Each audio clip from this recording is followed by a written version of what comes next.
allowing this energy in the air to breathe us as we climb here, as we sit here, as we awaken ancient parts of us. Feel the wind, the breeze, with each breath coming in through your skin, through your cells, into that place in you that is ready. Invite that energy in. Say yes to that distant past, to that beautiful, exciting future, but most importantly, to the here and the now, where you are, who you are, and the family that you're with. Did you spend a lifetime here? Perhaps. Perhaps it comes to you through the energy of the grass and the land, perhaps in the hidden stars, or the new moon of today. Do you know how much there is here for you? And there's nothing you need to do. Only being in this sacred space, in this ancient place that lays along a grid, magnificent grid, and feel what that is coming up from our beautiful Gaia, entering you and giving you her gifts, the gift of this place, this day, and what we do here collectively as energetic beings, and the further energy that is opened and awakened through the message of Kryon. Greetings, dear ones. I'm Kryon of Magnetic Service. Now, for those listening and not here, we are again in England, and it's a place named currently Whitehorse. The name is given because of the etching in the ground, which has then been dated thousands of years old. Dear ones, I am not here to create controversy with anything that you've been told. What I would love to do is to enhance the potentials beyond what you've been told. And when I say what you've been told, I mean that which you have been listening to today as a group and those who have read about this place. It is a grand place long before the horse. The horse came because of its grandness and some other things, which I may speak of. But we continue the theme of the crystalline grid. This place is so powerful for so many civilizations because they feel something here. And what they feel here is not necessarily one thing. It's a combined feeling that overlaps with itself and creates a serenity, a peace. Now today, it is beautiful. There's not a cloud in the sky. The temperature is wonderful. The sun is out, and there are those who could lay and say, I could be here a very long time. Dear ones, it's not always like this. If you were here in a bitter cold, with the mists that were so mysterious for the land, even the rain, I am telling you, you would want to stand for the same reason. You would want to be here for the same reason. There is a mystery that you all will feel at some level. And the mystery isn't what happened here. It is Why do I feel something here? I would like to tell you some things that you should know about ancients, to give you a better idea that is an overall view of just about everything you see. In all of the lands of the planet, that you would visit these things, the etchings, the stones, the castles, the churches. There is something that you should know about the ancients. For history builds upon the same places for the same reasons in layers. Some of them even line up together. And you wonder, what is it? In order for you to fully understand the simplicity and the beauty of some of what you see, you have to understand what the ancients truly focused on. A time that you cannot even believe existed, for it does not relate to anything at all in any books, in any photos, in any stories. Thousands of years old, these ancients would settle and concentrate and focus on 4 things. Only 4. You're going to find this all over the planet. Even today, with some very old cultures, there's only 4 things. And they are the following: birth, death, ancestry, and Gaia. And in all of 4 departments, everything is included that they would build stones for, or shapes for, or ceremonies for. In the birth department, it is a celebration of birth and also the honoring of fertility. In death, it is the ceremony of the passing over, in some cultures, in the expected return, and the consolation of those who grieve. In ancestry, the big one, they celebrate the wisdom of those who have passed over. And that's when you build the stones.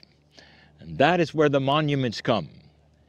Because then you have something physical that you can remember the ancestors' wisdom. And there is always something about the ancestors still being in an area. You're not the first to ask permission of the ancestors to come into the area, which you did. You're not the first to then honor the ancestors as though they were watching you, because all of the ancients did the same thing. It is intuitive with the human being who is an old soul to understand that the energy of the ancestors really never dissipates. It is held firm by the crystalline grid all over the planet. But in certain places, as I've told you, it is amplified. And this is one of them.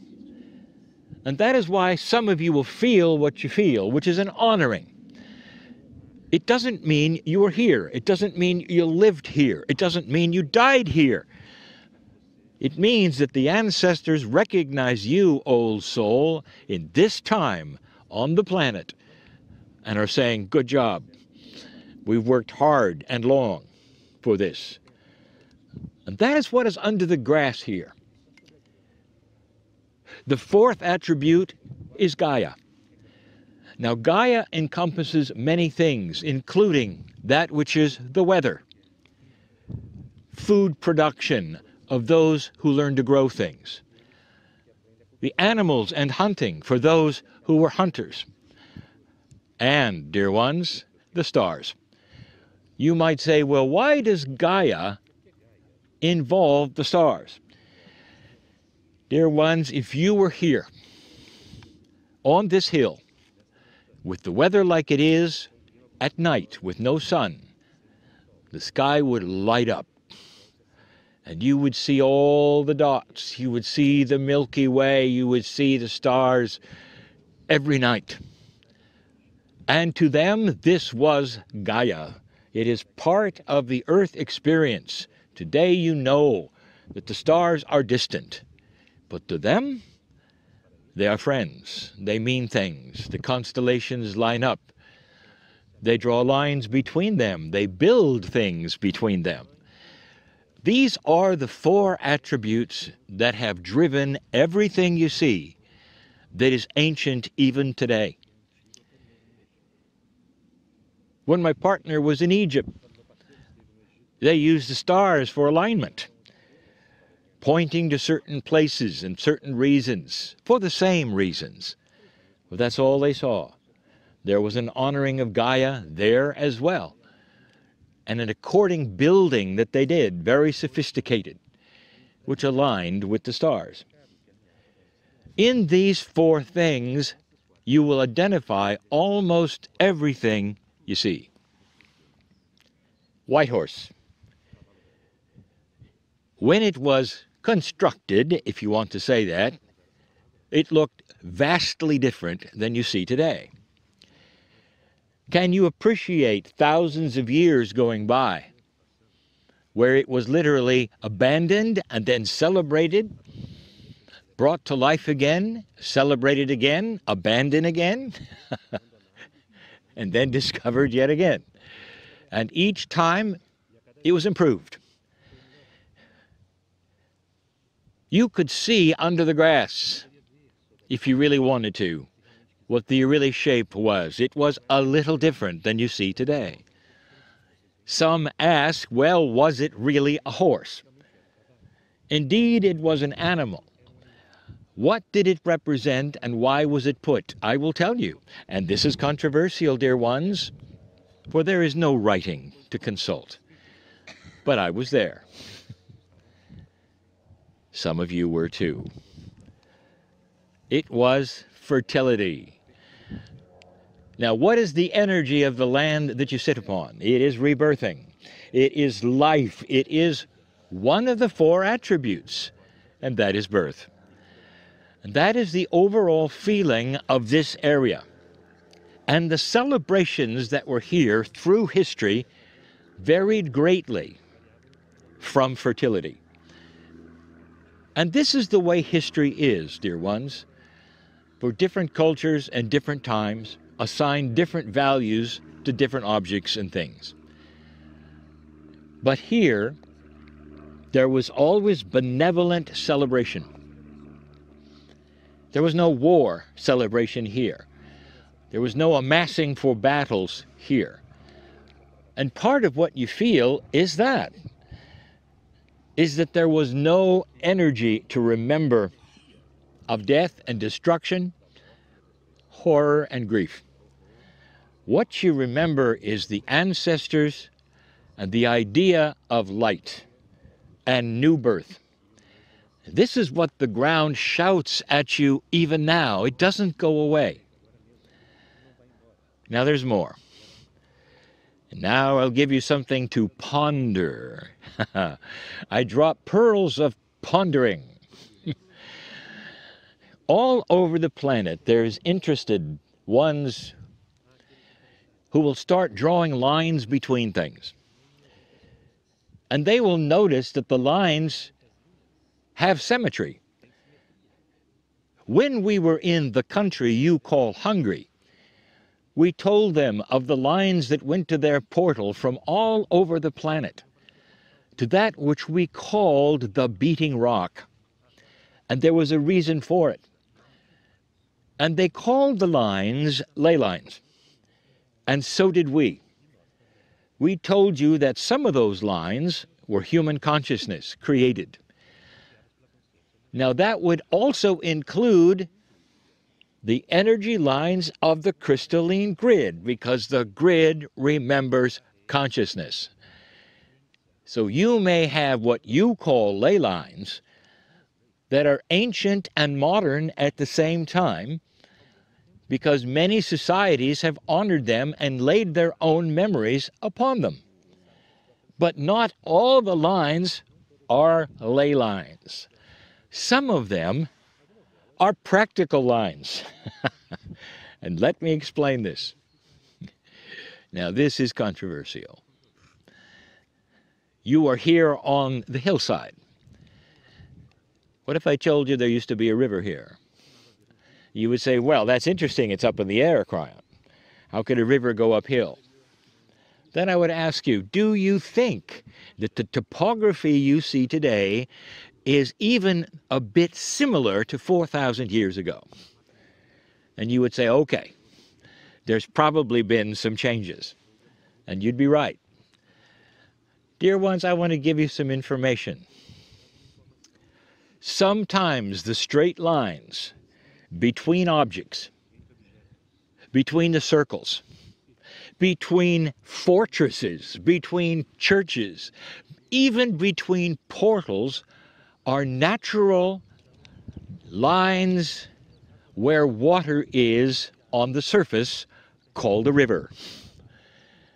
So they would build in straight lines if the river went straight. And if the river curved, you'll find a curve in the line. They're not always straight. And then something happens. But before that, why would they build on the river? Well, dear ones, this is the life force of the planet. It's water. And so you have things built in places where there's water. Now, over time, the rivers go away. But geologists will tell you that in the process of many rivers, they don't go away. They go underground. And so where the rivers were is no longer suitable for rivers. For the earth changes and moves and shifts and diverts the water. But where they used to be, there are reservoirs, created wells, and also literal underground streams that still exist to this day along the same lines as the rivers. And this is why you will find water on many of these lines. It's not a mystery. It's practical lines where rivers used to be. Now, this does not apply to all of them, only some. Can you imagine there is a vast variety of the kind of lines where they go, where they stop and start?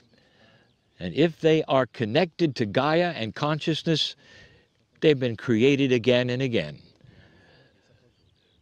It's a science that is practical and fascinating at the same time. And it responds literally to that which is in the ground being remembered today for you. None of these things, dear ones, must be figured out. What you do is you ponder them, appreciate them, curious about them, and celebrate what is unknown. Because even the unknown brings peace. Dear Spirit, you might say, I don't understand you at all. But what I know is that I'm fine with all of it. I walk in tomorrow not understanding it at all, but I know that I'm cared for, that the ancestors are here, and that I'm a wise old soul on this planet, participating today in what used to be, for I am one with everything. Finally, I say this. Of the four things that the ancients focused on, let me ask you finally, which one was religion? And the answer is all of them together. They did not have a belief system. They did not develop things around that which was a statue or a prophet or a human. Those who study spiritual things will go back in time and say, well, they were all pagans. Look, they worship rocks. Look, they hugged the tree. Dear ones, they were one with all, birth, death, ancestry, Gaia. They didn't have a religion. They had God. They had a creator that they knew and could see in the stars. And all four of their focusts honored this creator. They were not pagans. They did not worship the stones. This is the ignorance of those who would be a modern-day philosopher and archaeology, using their own ideas of their own culture and pasting them onto a more sufficient and elegant and mature culture than they ever knew. One with everything. Today you're not. You are starting to understand and replace that now with a maturity and elegance that you might even feel in the ground. That's what they had here. That's what they understood here. And that is what you are starting to recapture here. Let the ancestors celebrate your presence today, and may you feel it. And so it is.